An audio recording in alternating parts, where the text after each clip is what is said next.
नमस्कार मित्रांनो, welcome to S class education. आज आपण पाहतोय इयत्ता 12वी इतिहास, पाठ 8 जागतिक महायुद्धे आणि भारत. खरं तर जागतिक महायुद्धे जेव्हा झाली तेव्हा भारत स्वतंत्रही नव्हता.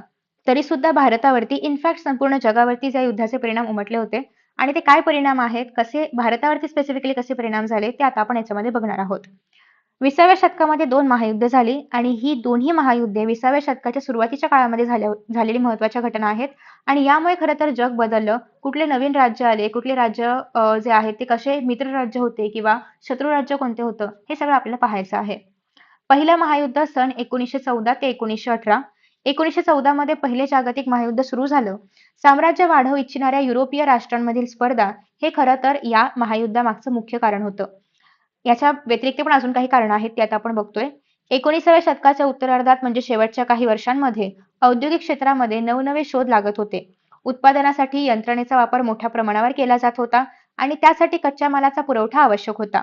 मग कारखान्यामध्ये तयार झालेला जो काही पक्का माल आहे, तर तो विकण्यासाठी बाजारपेठ जे आहे, तर ते मिळणं गरजेचं आहे. आणि मग साम्राज्यवादी राष्ट्रांना या दोन्ही गरजा भागवण्यासाठी नवे-नवे प्रदेश काबीज करण्याची गरज वाटू लागली. म्हणजे त्यांना कच्चा माल पण हवा आहे आणि त्याचा पक्का माल बनवल्यानंतर तो विकायचा पण आहे.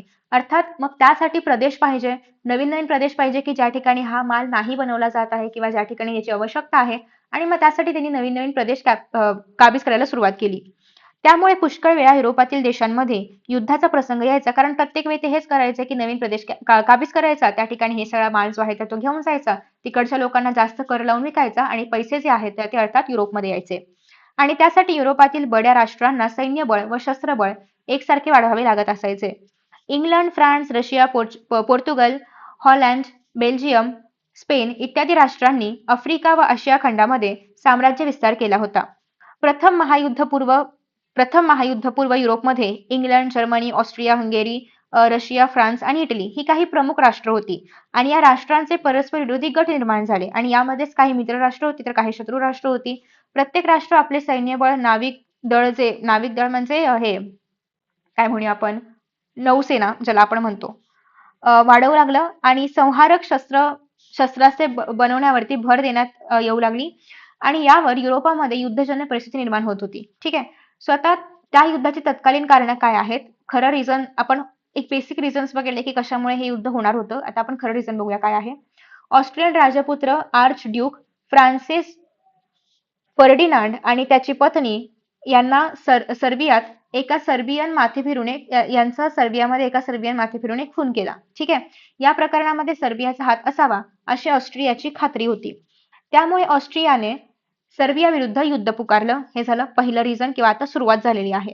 तेव्हा रशिया सर्बियाच्या मदतीला धावून गेलं. सो आता आपल्याकडे 2 गट आहेत किंवा 2 वेगवेगळी देश आहेत. एकतर सर्बिया आहे आणि एकतर ऑस्ट्रिया आहे. ठीक आहे. सो ऑस्ट्रिया आणि सर्बिया यांच्यामध्ये जेव्हा युद्ध झालं तेव्हा रशिया कोणाच्या बाजूने आहे? सर्बियाच्या बाजूने आहे. या दोन्ही लढाऊ राष्ट्रांची बाजू युरोपातील अनेक बड्या राष्ट्रांनी घेतली.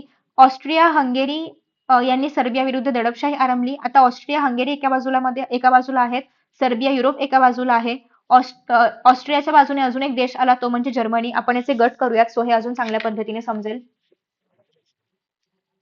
ठीक आहे. सो एक आहे ऑस्ट्रिया आणि दुसरं आहे आपल्याकडे ते म्हणजे सर्बिया. सर्बिया सोबत कोण कोण आलं? युरोप आलं. ठीक आहे.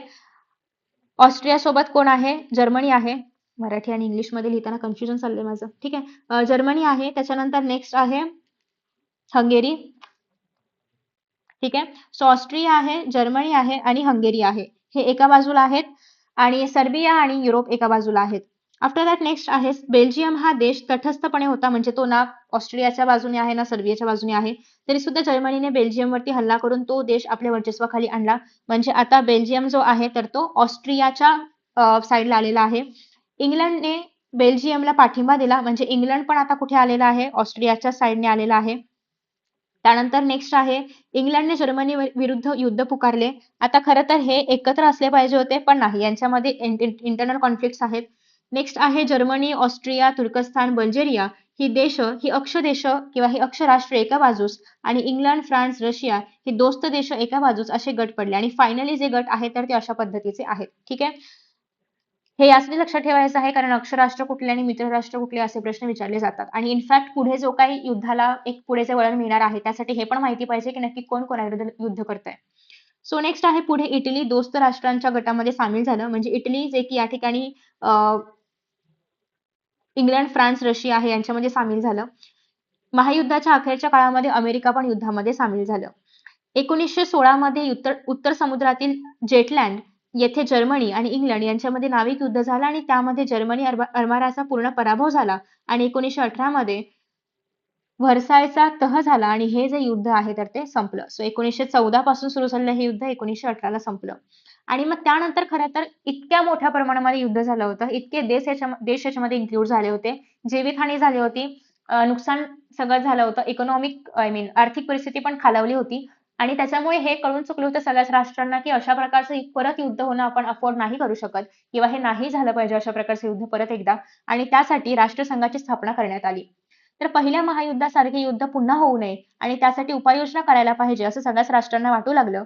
अमेरिकेचे तत्कालीन राष्ट्राध्यक्ष वुड्रो विल्सन हे शांतताप्रेमी आणि ध्येयवादी होते आणि त्यामुळेच सगळे राष्ट्र एकत्र मिळून त्यांची एक अशी काहीतरी संघटना असावी की ज्या ठिकाणी कुठले काही पण कलह असतील, काही पण मतभेद असतील किंवा काही पण समस्या असतील तर त्यासाठी युद्ध करायला लागू नये. त्या समस्या आपण शांततेत सोडवूया असं त्याच्या मागची एक भावना होती आणि त्यासाठीच त्या हेतूने राष्ट्रसंघाची स्थापना करण्यात आली.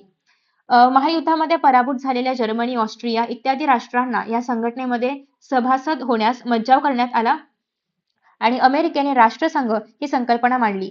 मात्र अमेरिकेने राष्ट्रसंघात सदस्यत्व घेतलं नाही. म्हणजे त्यांनी संकल्पना मांडली पण ते काही सदस्य नाही झाले आणि राष्ट्रसंघामध्ये इंग्लंड आणि फ्रान्स या देशांचेच वर्चस्व आपल्याला पाहायला मिळालं. आता आपण बघतोय दुसरं महायुद्ध जे की झालं होतं 1939 पासून ते 1945 या कालखंडामध्ये. खरं तर पहिलं महायुद्ध झाल्यानंतर राष्ट्रसंघ निर्माण केलं गेलं होतं की दुसरं महायुद्ध होऊ नये, पण तरी सुद्धा दुसरं महायुद्ध झालं. अशी कुठली प्रमुख कारणं होती की ज्याच्यामुळे हे महायुद्ध झालं ते आता आपण बघणार आहोत. परंतु पहिल्या महायुद्धापेक्षा पण दुसरं महायुद्ध जास्त संहारक होतं. याचं कारण असं होतं की पहिल्या महायुद्धामध्ये अणुबॉम्ब किंवा खूप अशी काय म्हणूयात आपण संहारक शस्त्र वापरली गेली नव्हती, जेवढी की दुसऱ्या महायुद्धामध्ये वापरली गेली. पहिल्या महायुद्धाच्या तुलनेमध्ये ते अधिक व्यापक तर होतंच, म्हणजे अजून जास्त पसरलं गेलं, अजून देश इन्क्लूड झाले त्याच्यामध्ये. आपण बघितलं की पहिल्या महायुद्धामध्ये कुठेही भारत सहभागी नाहीये, पण दुसऱ्या महायुद्धामध्ये भारताला पण त्याच्यामध्ये ओढलं गेलेलं आहे बिकॉज ऑफ इंग्रज. परंतु या युद्धामध्ये अधिक प्रगत तंत्रज्ञानाचा अवलंब केला गेला होता आणि त्यामुळे हे जास्त संहारक ठरलं. राष्ट्रसंघाला राष्ट्रांमधील कलह आणि वाद मिटवण्यात यश नाही आलं, जे की त्याचं मेन काम होतं ते नाही करता आलं. हिटलरच्या नाझी पक्षाने जर्मनीमध्ये सत्ता हस्तगत केली. व्हर्सायच्या तहामध्ये जर्मनीवरती लादलेल्या अपमानकारक अटी झुगारून जर्मनीला पुन्हा एकदा सामर्थ्यशाली करण्यासाठी हिटलरने जोरदार लष्करी तयारी सुरू केली. आपण बघितलं होतं की या ठिकाणी जेव्हा जर्मनी आणि इंग्लंड यांच्यामध्ये युद्ध झालं होतं तेव्हा जर्मनीचा पराभव झाला होता. म्हणजे इंग्लंडने अर्थातच बऱ्याचशा गोष्टी जर्मनीवरती लादल्या ज्या की जर्मनीतल्या लोकांना त्या मान्य नव्हत्या आणि त्याच्यामुळे हिटलरने पुन्हा एकदा तयारी सुरू केली आणि जर्मनीने ते सगळ्या लागलेल्या गोष्टी किंवा कायदे वगैरे सगळे झुगारून टाकले. मोठ्या प्रमाणावरती सैन्यबळ, आरमार, वायुदल वाढवण्यावरती भर दिला. सोव्हिएत रशिया हे नवे साम्यवादी राष्ट्र बलिष्ठ होतं. त्यामुळे इंग्लंड, अमेरिका, फ्रान्स इत्यादी देश जे आहेत तर ते अस्वस्थ झालं. कारण आधी अमेरिकेची एकहाती सत्ता किंवा एकहाती वर्चस्व होतं. पण त्यासोबतच आता एक कॉम्पिटिटर कोण आला होता? Soviet Russia. So Soviet Russia साम्राज्यवादी जर्मनीचा मोठा शत्रू होता. कारण अर्थात रशिया जे आहे तर ते साम्यवादी पाहायला मिळते आणि जर्मनी जे आहे तर ते साम्राज्यवादी आहे. सो दोघांमध्ये कॉन्फ्लिक्ट आहेतच. सोव्हिएत रशिया बलिष्ठ होऊ नये म्हणून जर्मनीच्या आक्रमक धोरणांकडे इंग्लंड आणि फ्रान्स या राष्ट्रांनी दुर्लक्ष केलं. त्यांचा सगळ्यांचा एकच मोटिव्ह आहे की सोव्हिएत रशिया जे आहे तर ते बलिष्ठ नाही झालं पाहिजे किंवा ते पुन्हा एकदा पुढे नाही गेलं पाहिजे आपल्या. 1968 मध्ये हिटलरने चेकोस्लोव्हाकियाकडून बहुसंख्याक जर्मन वस्ती असलेल्या सुडेटन प्रांत व इतर मुलूक जो आहे तर तो मिळवला आणि हिटलरने 1939 मध्ये पोलंडवरती पण हल्ला केला. वास्तविक पोलंड हे सर्व राष्ट्रांनी मान्य केलेले एक तटस्थ राष्ट्र होतं, परंतु पोलंडचा तटस्थपणा झुगारून हिटलरने मात्र पोलंडवरती आक्रमण केलं, ते जिंकून घेतलं आणि त्यामुळे इंग्लंडने जर्मनी विरुद्ध युद्ध पुकारलं. म्हणजे खरं तर एकतर पहिली गोष्ट म्हणजे पोलंड याच्यामध्ये कशातच नव्हता, पण हिटलरने स्वतः जाऊन त्याला आपल्यामध्ये युद्ध करून सामील करून घेतलं. सो अगेन आता जे युद्धाला सुरुवात झालेली आहे तर ती जर्मनी आणि इंग्लंड यांच्यामधल्या कॉन्फ्लिक्टमुळे सुरुवात होणार आहे. जर्मनी युरोपचे लचके तोडू लागलं होतं म्हणजे त्यांना आपला देशाचा विस्तार करायचा होता जर्मनीला. युद्धाच्या आरंभी जर्मनीने पोलंड जिंकलं. सुरुवात पोलंड पासून झालेली आहे. डेन्मार्क जर्मनीला शरण आलं जास्त युद्ध न करता डेन्मार्कने डायरेक्ट शरणागती पत्करली. सो सेकंड आहे ते म्हणजे पहिलं होतं पोलंड, सेकंड आहे डेन्मार्क. नॉर्वेने जर्मनी समोर पांढरे निशाण उभं केलं म्हणजे तह केल्यासारखं झालं किंवा त्यांचं अस्तित्व एक्सेप्ट केलं, त्यांचं वर्चस्व एक्सेप्ट केलं. सो तिसरं आहे ते म्हणजे नॉर्वे. अल्पावधीतच हॉलंड आणि बेल्जियम जिंकून जर्मनी फौजांनी पॅरिसच्या दिशेने दौड मारली. सो पोलंड घेतलेलं आहे, डेन्मार्क घेतलं, नॉर्वे झालं, हॉलंड झालं आणि बेल्जियम झालं. आता जायचं आहे पॅरिसकडे. फ्रान्सची अभेद्य तटबंदी फोडून जर्मनीने पॅरिसवरती हल्ला केला. जर्मनीने फ्रान्स पण जिंकून घेतलं आणि जर्मनीने 1940 मध्ये इंग्लंडवरती हल्ला केला व डंकर्क येथे असलेल्या ब्रिटिश फौजावर जोरदार हल्ला चढवला. इंग्लंडने मोठ्या कुशलतेने 1940च्या मे महिन्यामध्ये डंकर्कहून आपले 2.5 लाख सैन्य हलवले आणि जगाच्या इतिहासातील ही फार मोठी लष्करी हालचाल होती. आणि या काळामध्ये इंग्लंडचे प्रधानमंत्री नेव्हिल चेंबरलेन यांनी राजीनामा दिल्यावर विन्स्टन चर्चिल हे प्रधानमंत्री झाले. सो खरं तर आपण बघू शकतो की जर्मनी आणि युरोप यांच्यामध्ये वातावरणामध्ये पण खूप फरक आहे. आता सध्या तर उन्हाळा सुरू आहे, पण जेव्हा थंडी सुरू होईल तेव्हाचे परिणाम बघूयात आता आपण पुढे. त्याच्या आधी ही माहिती पण रीड करत जाऊया. सो अधिक माहितीसाठी आहे फॅसिस्टवाद. लोकशाही, उदारमतवाद, व्यक्ती स्वातंत्र्य व समता यांच्या विरुद्ध असणारी ही एक विचारसरणी आहे. फॅसिझम हा शब्द फॅसिस या मूळ लॅटिन शब्दापासून आला आहे. पहिल्या महायुद्धानंतर बेनिटो मुसोलिनी या इटलीमधील नेत्याने 1922 साली जी चळवळ उभारली तिला खरं तर फॅसिझम असं म्हटलं जातं. सो लोकशाही संस्था आणि प्रक्रियांना विरोध म्हणजे लोकशाहीला बेसिकली विरोध, कृतीप्रधानता, सर्वंकष राज्यवाद, साम्राज्यवाद, सत्तेचे केंद्रीकरण, आक्रमक राष्ट्रवाद, युद्ध आणि हिंसाचाराचे समर्थन अशा प्रकारे फेसिझमची काही वैशिष्ट्ये आहेत. आता नेक्स्ट आहे नाझीवाद. फेसिझमचंच दुसरं रूप म्हणजे नाझीवाद. नाझीवादामध्ये काय आहे की वंशश्रेष्ठत्वास महत्त्व दिलं जात होतं. हिटलरने जर्मनीमध्ये ज्यू वंशीयांची हत्या याच भूमिकेतून केलेली आहे आणि नाझीवाद हा फेसिझमचा एक अतिरेकी आणि विकृत प्रकार आहे असं आपण मानू शकतो. 1939 मध्ये हिटलरने स्टॅलिन बरोबर केलेल्या अनाक्रमणाचा करार मोडून म्हणजे आक्रमण नाही करणार असं त्यांनी करार केलं होतं, पण त्याने आक्रमण केला. सोव्हिएत रशियावरती हल्ला चढवला. नाझी सैन्य मुसंडी मारत स्टॅलिनग्राडच्या दिशेने आगेकूच करत होतं. सगळ्यांना कळलं असेल नाझी सैन्य म्हणजे हिटलरचं सैन्य. ठीक आहे. त्याच्यानंतर पुढे आहे तर रशियन फौजा माघार घेत होत्या.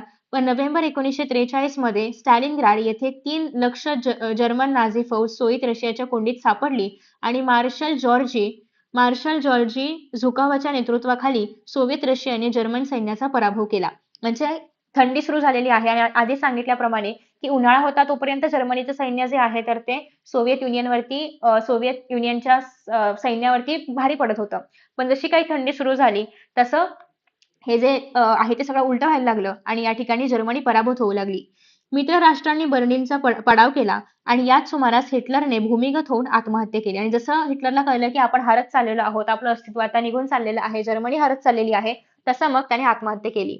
या अगोदर इटलीच्या मुसोलिनीचा पाडाव करून त्यांचा अंत केला होता.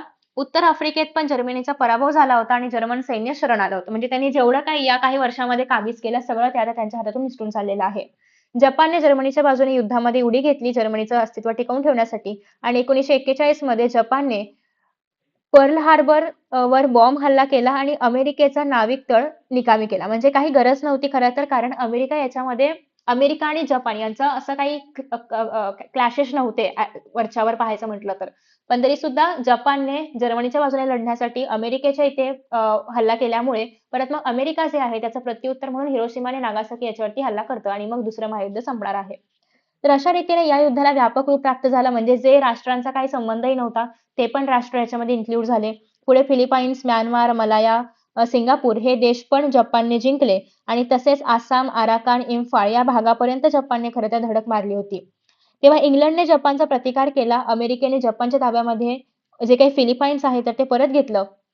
जपान शरण येत नाही हे पाहून इंग्लंडने जपानच्या हिरोशिमा शहरावरती पहिला अणुबॉम्ब टाकला आणि पुढे नागासाकीवरती दुसरा अणुबॉम्ब टाकला आणि अखेरीस 15 ऑगस्ट 1945 रोजी जपान शरण आलं आणि हे दुसरं महायुद्ध जे आहे तर ते संपलं. म्हणजे सुरुवात झाली होती हिटलर किंवा जर्मनी इथून, पण खरं तर तो मुद्दा बाजूलाच राहिला आणि त्यानंतर जपानने मध्ये एंट्री घेतली. त्याने अमेरिकेवरती बॉम्ब टाकला. अमेरिका इन्क्लूड झाल्यामुळे जपानने इतर प्रदेश घ्यायला सुरुवात केली आणि मग अमेरिकेने त्याचं रिॲक्शन म्हणून हिरोशिमा आणि नागासाकीवरती अणुबॉम्ब हल्ला केला आणि त्यानंतर हे युद्ध संपलं. सो तुम्ही बघू शकताय की पहिल्या महायुद्धामध्ये अणुबॉम्ब हल्ला किंवा इतकं मोठं प्रगत तंत्रज्ञान नव्हतं. त्यामुळे ते कंपॅरेटिव्हली कमी नुकसानकारक होतं. पण दुसरं महायुद्ध हे जास्त संहारक, जास्त विनाशकारी ठरलं होतं आणि अर्थातच अशा प्रकारचं युद्ध पुन्हा एकदा होऊ नये याची काळजी नक्कीच आता सगळे देश जे आहेत तर ते घेत होते. महायुद्ध आणि भारत. आता खरं तर भारत आणि महायुद्ध यांचा कसा संबंध आहे तो आपण बघूया. पहिल्या महायुद्धामध्ये इंग्लंडने आपली वसाहत असणाऱ्या भारताला त्याची इच्छा असो वा नसो युद्धामध्ये सहभागी करून घेतलंच होतं. कारण भारताकडे ऑप्शनच नव्हता. कारण भारत स्वतंत्र नव्हतंच. सो जसं इंग्लंड करेल त्याप्रमाणे सगळं होणार होतं. सो भारताने इंग्लंडला पैसा, अन्नधान्य, कापड, युद्ध सामग्री आणि मनुष्यबळ या रूपामध्ये मदत केली. खरं तर तसंही भारताचं ॲज सच काही नव्हतं. जे काय आहे ते इंग्रजांच्या ताब्यामध्येच होतं. फक्त इंग्रजांनी ते भारताचा वापर केला त्यासाठी. 1919 ते 20 अखेरपर्यंत हिंदुस्थानातील ब्रिटिश सरकारने सुमारे 19 अब्ज रुपये युद्धासाठी मदत घेतली गेली होती. आता भारतामधून जे काही सरकार इंग्लंडने भारतातून जे काही सरकार बाहेर पाठवले होते युद्ध लढण्यासाठी तर त्याचा आकडा तुम्हाला इथे बघायला मिळतोय. नेक्स्ट आहे पहिलं महायुद्ध शौर्यस्तंभ आहे पुण्यामध्ये. पहिल्या महायुद्धामध्ये शौर्य गाजवणाऱ्या 17 भारतीय सैनिकांना व्हिक्टोरिया क्रॉस हे पदक देण्यात आलं आणि या युद्धामध्ये भारताने इंग्लंडला भरीव मदत केली होती. मग दारुगोळा असेल, शस्त्रास्त्र, कापड, तंबू, ताग, छोट्या नौका, इमारती, लाकूड, रेल्वे, वाहतूक साधने इत्यादी सगळं जे आहे तर ते भारतातूनच युरोपला पाठवलं जात होतं. म्हणजे आपण असं म्हणूया की हे युद्ध भारतात लढलं गेलं नाहीये किंवा भारताचा प्रांत त्याच्यामध्ये सहभागी नव्हता. पण भारतीय आणि अर्थात इंग्रजांमुळे भारतामधून या सगळ्या गोष्टी ज्या आहेत तर त्याची मदत इंग्रजांना किंवा युरोपातील देशांना केली जात होती. 1918 मध्ये 1800 अखेरपर्यंत 1 अब्ज 40 लक्ष रुपयांची युद्ध सामग्री जी आहे तर ती भारतातून ब्रिटिशांना दिली गेली होती. या महायुद्धाचे पडसाद अनेक क्षेत्रांवरती उमटले. त्याच्यामध्ये लष्करी युद्ध सामग्रीचे उत्पादन, नागरी उद्योगधंदे, व्यापार, आर्थिक धोरणे, सागरी वाहतूक, दळणवळण, शेती, अन्नधान्य, त्याचं उत्पादन, इंधन पुरवठा, संरक्षण व्यवस्था इत्यादी सगळे क्षेत्र याच्यामध्ये येतात. या युद्धामुळे भारताच्या औद्योगिकीकरणास चालना मिळाली आणि यामुळे जे काही प्रत्यक्ष अप्रत्यक्ष बदल झालेले होते, लोखंडाचे असतील, पोलादाचे आहे, कोळसा आहे, खाण आहे, इत्यादी पण आपल्याला पाहायला मिळतं. पहिल्या महायुद्धानंतर भारतामध्ये मोटार वाहतूक आणि मोटार गाड्यांच्या संख्येमध्ये वाढ झाली. युद्धकाळ आणि युद्धानंतरच्या काळामध्ये भारतीय व्यापारामध्ये सुमारे 33 कोटी रुपयांची घट झाली आणि शेतीमालाला मंदी आली, तर औद्योगिक मालाच्या किमती वाढल्या गेल्या. अन्नधान्याची निर्यात करण्यात आली. इंग्लंड आणि मित्र राष्ट्रांना पण हे सगळं देण्यात येऊ लागलं आणि भारतीयांची अन्नधान्याची गरज भागणं अवघड झालं. म्हणजे हे सगळं बाहेरच पाठवलं जात होतं आणि भारतीयांना यातलं काहीच मिळत नव्हतं. त्याच्यामुळे भारतामध्ये अन्नधान्याच्या किमती वाढू लागल्या. पहिल्या महायुद्धातील सहभागाचे भारतावरती संमिश्र परिणाम झाले आणि संरक्षणाच्या संदर्भामध्ये भारतीय सैनिक आणि भारतीय नेते यांच्या लक्षात काही गोष्टी आल्या.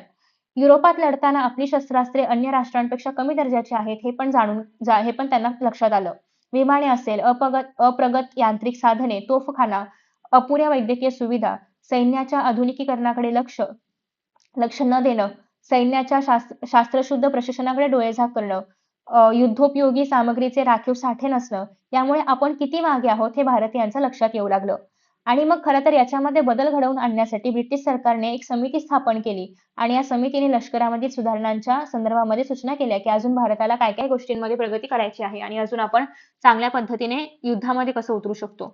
1917 मध्ये गव्हर्नर जनरल आणि व्हॉइसरॉय लॉर्ड चेम्सफर्ड आणि एडवर्ड सॅम्युअल मॉन्टेग्यू म्हणजे secretary of state of India यांनी भारतातील ब्रिटिश प्रशासनामध्ये कोणत्या सुधारणा करण्यात येतील याबद्दल एक अहवाल तयार केला आणि या अहवालामध्ये मग नागरी तरतुदींबरोबरच लष्करामध्ये काय सुधारणा केल्या पाहिजेत हे पण सांगितलं. त्यानुसार 1917 मध्ये गव्हर्नर जनरल आणि व्हॉइसरॉय लॉर्ड चेम्सफर्ड आणि secretary state of India Edwin Samuel Montagu यांनी भारतीयांना पुढील आश्वासने दिली. एकतर सैन्यामध्ये जात, वंश, धर्म याचा विचार न करता सैन्यात पदे देता येतील. सैन्यामध्ये योग्य प्रमाणामध्ये हिंदी सैनिकांची भरती करण्यात येईल. म्हणजे आधी फक्त ब्रिटिश सैन्य असायचं तर आता हिंदी सैन्यांना पण हिंदी म्हणजे हिंदुस्थानातील लोकांना पण त्याच्यामध्ये एंट्री आहे. इंग्लंडमधील सँडहर्स्ट अकादमी प्रमाणे हिंदुस्थानामध्ये पण अकॅडमी स्थापन करण्यात येईल सैनिकांसाठी. या अकादमीमधल्या 10 जागा ज्या आहेत त्या हिंदी तरुणांसाठी असतील. इंदोर येथील लष्करी महाविद्यालयाकडून सैनिकी प्रशिक्षण घेतलेल्यांना किंग्ज कमिशन देण्यात येईल आणि घोडदळामध्ये कपात करण्यात येईल. प्रादेशिक सेना अधिक सुसज्ज करता येईल त्याप्रमाणे कार्यवाही सुरू करण्यात आली आणि 1921 मध्ये हिंदुस्थानामध्ये युद्धोपयोगी वस्तू व पुरवठा हे नवीन खाते पण चालू करण्यात आलं आणि मग त्यानुसार सुधारणा करण्यात आल्या. भारतीय वायुसेनेचा पाया विस्तृत करण्यासाठी या महायुद्धाचा उपयोग झाला. हिंदी नौदलाने इराणच्या आखातामध्ये स्वतःचं कर्तृत्व दाखवलं. म्हणजे खरं तर या महायुद्धाचे संमिश्र परिणाम यासाठी झाले, की काही नुकसान झालंय, पण त्याचबरोबर या सुधारणांमुळे फायदा पण होत होता. या संदर्भामध्ये लोकमान्य टिळकांनी महायुद्ध काळामध्ये केसरी या वृत्तपत्रात लेख लिहून व भाषणांमधून वायुसेनेला आणि हिंदुस्थानच्या जागतिक राजकारणातील स्थानाला न्याय म्हणजे महत्त्व द्या किंवा हिंदी लोकांना लष्करामध्ये अधिकारपदे देताना भेदभाव करू नका, अशी अनेक मते मांडली. पहिल्या महायुद्धाच्या काळामध्ये ब्रिटिश सत्तेला युद्धकार्यामध्ये मदत करण्यासंदर्भात टिळकांनी, गांधीजींनी आणि अन्य नेत्यांनी विधायक दृष्टी दाखवली. पहिल्या महायुद्धामध्ये सहभागी होण्याचा फायदा आपल्याला भविष्यात मिळेल आणि यावर त्यांचा विश्वास होता. आणि हीच खरं तर त्यांची दूरदृष्टी आहे ते आपल्याला पाहायला मिळतं. आता काँग्रेस आणि संरक्षण धोरण. अखिल भारतीय राष्ट्रीय सभेचे स्थापनेपासूनच संरक्षण विषयक अनेक ठराव केले होते आणि याच्यामध्ये काही ठरावांचा समावेश होता. पहिला असा आहे की हिंदी नागरिकांना आत्मरक्षणासाठी किंवा देशरक्षणासाठी शिक्षण आणि उत्तेजन देण्यात यावं. ठीक आहे. म्हणजे अर्थात जेव्हा तुम्ही म्हणजे जे नागरिक आहे, भारतीय नागरिक जे आहेत, त्यांना अशा प्रकारचं प्रशिक्षण ऑलरेडी दिलं गेलं पाहिजे. संरक्षण खर्च कमी करावा, पण ते अशक्य असल्यास इतर बाबतीतला खर्च कमी करावा. हिंदी तरुणांना प्रादेशिक सैन्य दलामध्ये प्रवेश द्यावा. राणीच्या जाहीरनाम्यानुसार सैन्यात वरिष्ठ हुद्द्याच्या जागा पण हिंदी लोकांना देण्यात याव्यात, कारण आधी वरतीच्या जागा आहेत किंवा ज्या सिनियर पोझिशन्स आहेत त्या फक्त इंग्रजांसाठीच असायच्या. संरक्षण विद्यालयांची स्थापना करावी. लोकसेना व सेवाभावी दले स्थापन करावीत. ब्रिटिशांनी हिंदुस्थानच्या संरक्षण खर्चाचा काही भाग उचलावा. अशा प्रकारची अनेक गोष्टी ज्या आहेत तर त्या धोरणामध्ये मांडण्यात आल्या होत्या.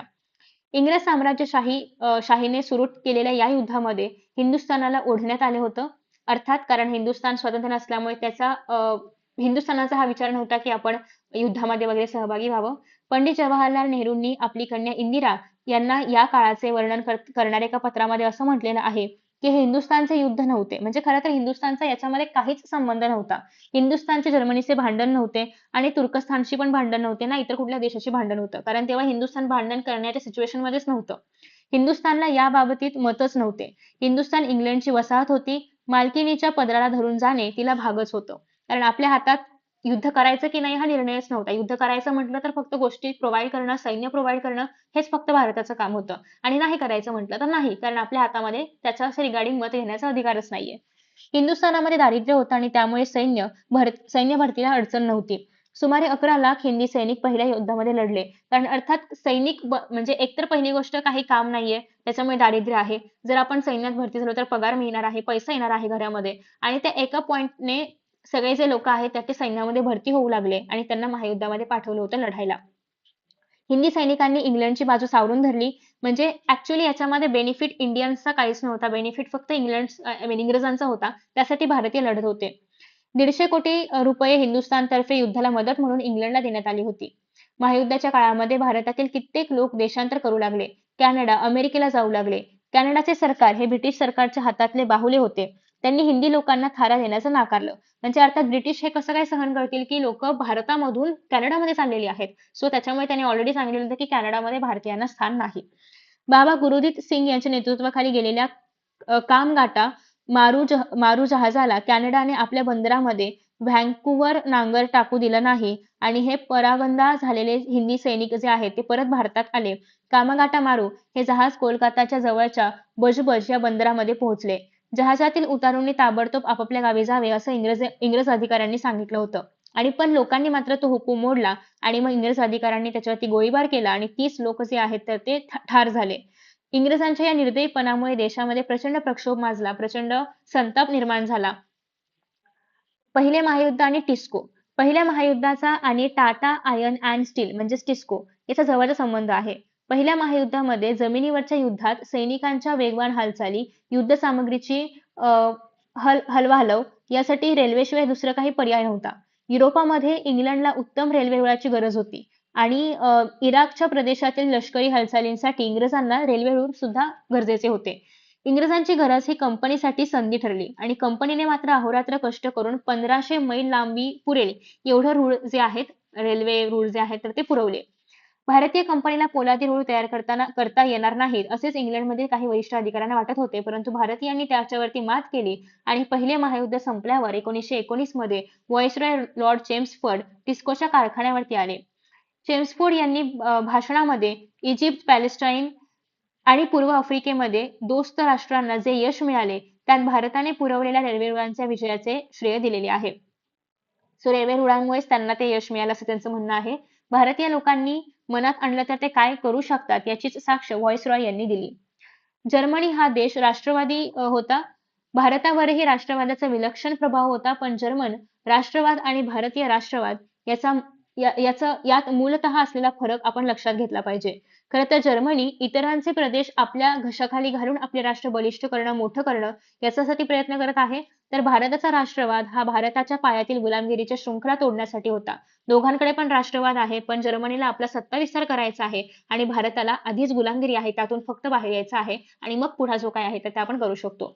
आपल्याला देशात नव्हे तर जगभरामध्ये लोकशाहीचं वर्चस्व व्हावं अशा व्यापक ध्येयावरती भारतीय राष्ट्रवाद आधारलेला होता. ॲबिसिनिया, स्पेन, चीन इत्यादी ठिकाणी लोकशाहीचे लढे चालू होते आणि त्या ठिकाणी भारतीयांच्या वतीने शुश्रूषा पथके, स्वयंसेवके, अन्नधान्य इत्यादी मदत पाठवली गेली. जर्मनीमध्ये वंशभेद प्रबळ होता. हिटलरने लाखो ज्यूंची कत्तल केली, पण भारतात मात्र प्रथमपासूनच निरनिराळ्या धर्माचे, वंशाचे आणि जातीचे लोक एकत्र गुण्यागोविंदाने राहत होते आणि हेच खरं तर भारतीय राष्ट्रवादाचे वैशिष्ट्य आहे. पहिलं महायुद्ध आणि भारत यांच्यामधला संबंध आपण बघितला. आता आपण बघणार आहोत की दुसरं महायुद्ध आणि भारत यांच्यामध्ये काय संबंध आहे. तसं पाहायचं म्हटलं तर दुसऱ्या महायुद्धात सहभागी व्हायचं की नाही हा पण निर्णय अगेन भारताचा नाहीच आहे. कारण हे युद्ध झालं होतं 1939 पासून ते 1945 दरम्यान आणि युद्ध काळामध्ये भारताने उत्तर Africa, Egypt, Iran, Iraq, Greece, Myanmar आणि मलाया येथील युद्धामध्ये सहभाग घेतला. दुसरे महायुद्ध संपल्यानंतर मलाया, इंडोनेशिया आणि चीन येथील पुनर्रचनेच्या कार्यामध्ये भारतीय सैन्याने आपले योगदान दिले. भारतीय वायुसेनेने आसाम आणि म्यानमार येथील लढायांमध्ये भाग घेतला. भारतीय नौसेनेने अरबी समुद्र, बंगालच्या उपसागरामधील लढाईमध्ये सक्रिय सहभाग नोंदवला आणि खरं तर याच युद्धामध्ये इंग्लंडने विजय मिळवण्यासाठी भारताचे शोषण केले. भारताचा या युद्धाशी काहीही संबंध नसताना सुद्धा भारताला याच्यामध्ये ओढलं गेलं आणि अर्थात मग परिणामांना भारतीयांना सामोरं जावं लागलं होतं. भारतीय भूमीचा वापर स्वतःच्या स्वार्थासाठी केला गेला. कोणी? अर्थात इंग्रजांनी. युरोपातील दोस्त राष्ट्रांसाठी औद्योगिक उत्पादने, कपडे, जीवनोपयोगी सामग्री इत्यादी पुरवणारा जर कोणी असेल तर तो आहे भारत. युद्ध सामग्रीच्या संदर्भामध्ये सुरुंग, रणगाडे, जहाज दुरुस्ती, पोलादी नळ किंवा रेल्वेचे रूळ इत्यादी जे काही प्रोव्हाइड करायच्या गोष्टी असतील ते सगळं भारतामधून दिलं जायचं. तर ठीक आहे, भारतीयांना हळूहळू या सगळ्याची जाणीव होऊ लागली होती. त्यानंतर पुढे आहे महायुद्धाचे भारतावरील परिणाम. युद्ध काळामध्ये इंग्लंडला मनुष्यबळाची आणि पैशाची गरज निर्माण झाली आणि अर्थात मग त्यासाठी भारत हा होताच आणि भारतामध्ये लष्कर भरती सुरू केली. प्रसंगी सैन्य भरतीची सक्ती सुद्धा करण्यात आली. पैसा उभारता यावा म्हणून भारतीय जनतेवरती जादा कर पण लादला गेला. कारण अर्थात युद्धाला पैसे पाहिजेत ते कुठून येणार? भारतीयांकडून.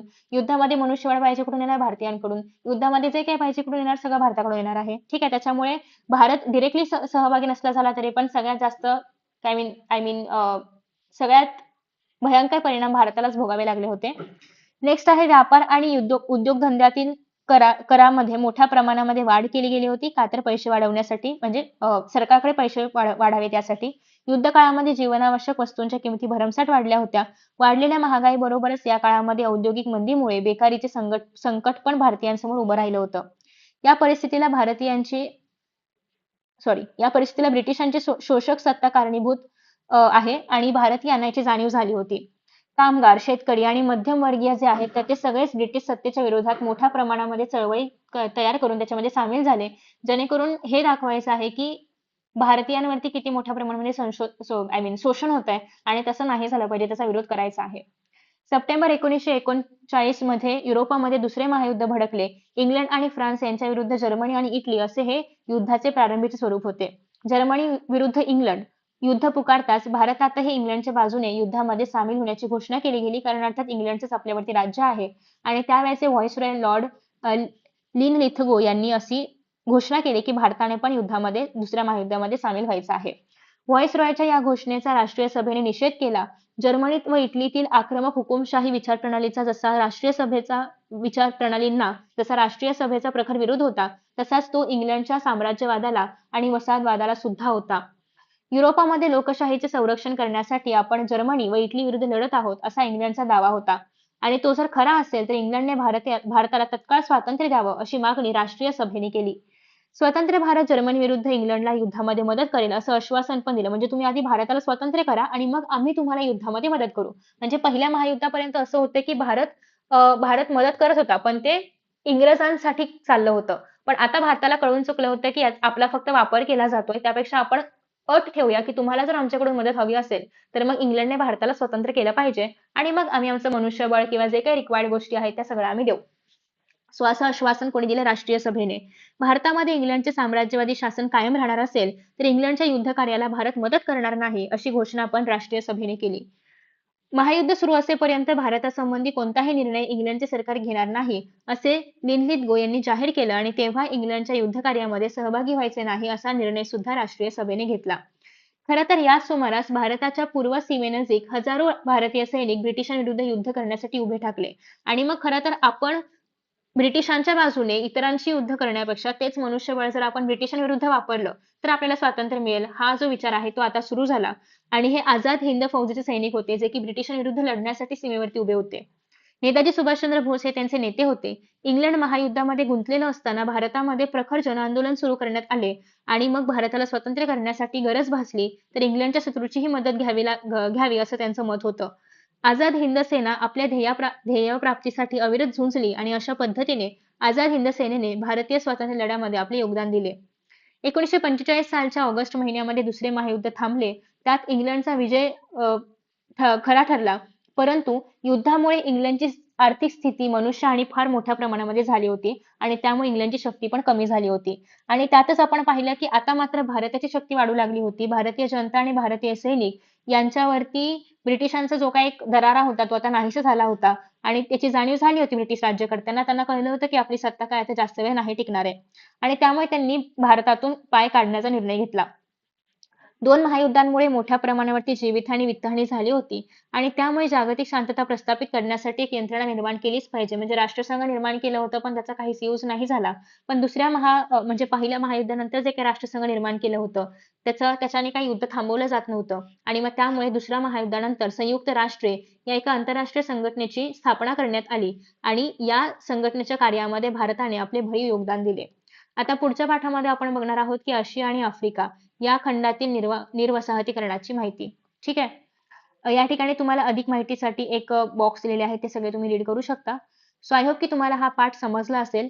या पाठामध्ये आपण स्पेसिफिकली हे पाहिलं की महायुद्धांचा भारतावरती काय परिणाम झाला आणि पहिल्या महायुद्धानंतरचे परिणाम आणि दुसऱ्या महायुद्धानंतरचे परिणाम खूप वेगळे आहेत. त्याच्यामधलं कंपॅरिझन आपण केलं आणि कशा पद्धतीने भारतीयांना हळूहळू कळू लागलं होतं की इंग्रज आपला फक्त फायदा घेतायत आणि त्यानंतर भारताचा स्टँड काय होता, या सगळ्या गोष्टी आपण कव्हर केलेल्या आहेत. आय होप की तुम्हाला हा पाठ समजला असेल. नेक्स्ट व्हिडिओमध्ये आपण पाहणार आहोत जग निर्वसाहतीकरण. ठीक आहे. भारताचं निर्वसाहतीकरण आपण पाहिलं, एकीकरण आपण पाहिलं. आता पुढे आपण जगाबद्दल पाहणार आहोत. So thank you so much for watching this video and see you in the next video. Bye bye.